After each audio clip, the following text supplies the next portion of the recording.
రామప్ప గుడి గొప్పని కీర్తిద్దామా, రమ్యమైన శిల్పాలను చూసి వద్దామా.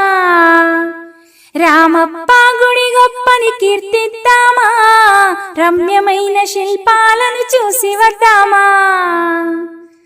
గణపతి దేవుని కాలంలో వెలసినాదట, రేచల్లా రుద్రుడు నిర్మించినాడట.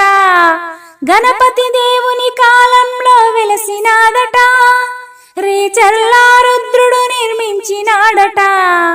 రామప్ప శిల్పి చేత చెక్కబడినట, రామప్ప శిల్పి చేత చెక్కబడినట. శతాబ్దాలు గడిచినా చెదరలేదట.